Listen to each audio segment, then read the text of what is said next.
आप इस हरकत से बाज आ जाओ, क्योंकि आपकी इस हरकत से कई सारे गरीब बेटियों की मन्नतें, उनकी आरज़ुएं टूट रही हैं, वो अंदर ही अंदर दफन हो रही हैं। हमारा बाप भी ऐसे ही करेगा। कुछ बच्चियाँ नादान होती हैं, समझदार नहीं होती, घर पे आके पापा से कहती पापा अपन ऐसी शादी करेंगे। बेचारी को क्या पता पापा कैसे कमा रहे हैं। उसका पापा तो उसकी नज़र में सबसे अमीर इंसान है, क्योंकि हर डिमांड उसका पापा पूरी कर रहा है। क्या कहती है, पापा को अपनी सहेली की शादी में गई थी, वही वाले गार्डन में अपन अपनी शादी करेंगे। बताओ उस बात के कलेजे पर क्या चलता होगा, अंदर ही अंदर क्या सोचता होगा।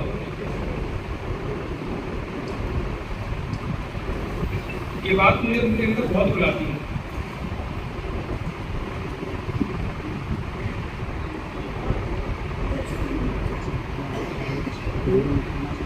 कि हमारी जो बच्चियां हैं, उन बच्चियों को हमने किस तरीके से घर की कठपुतलियां बनी है।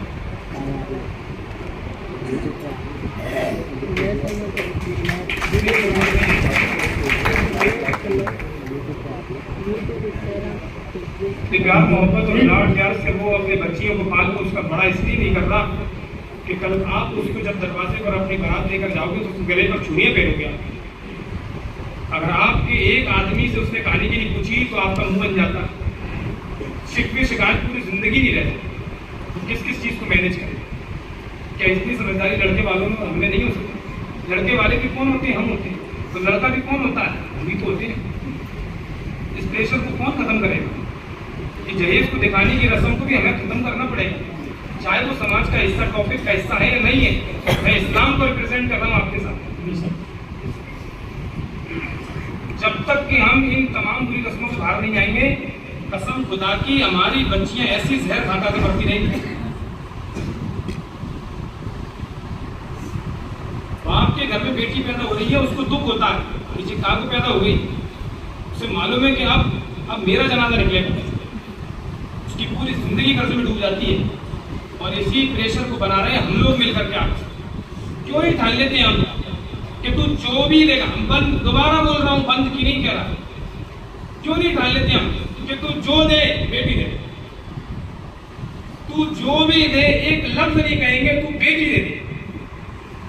जब बेटियों की डिमांड बढ़ेगी ना, तब बेटियों की हैसियत बढ़ेगी। आपने मार्केट में सामान की हैसियत को बढ़ाकर बेटियों की हैसियत को गिरा दिया। आपकी नजर में ब्रांडेड फ्रिज मायने रखता है, आपकी नजर में कार मायने रखती है, और बच्ची की हैसियत को आपने गिरा दिया।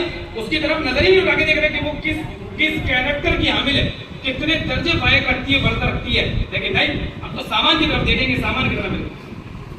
बच्चे लड़के की आंखों पर चूड़ी फेर दी जाती है, उससे एक बार नहीं पूछा जाता लड़की तुझे पसंद भी है कि नहीं है, जबरदस्ती रिश्ता करवा दिया जाता है। क्यों?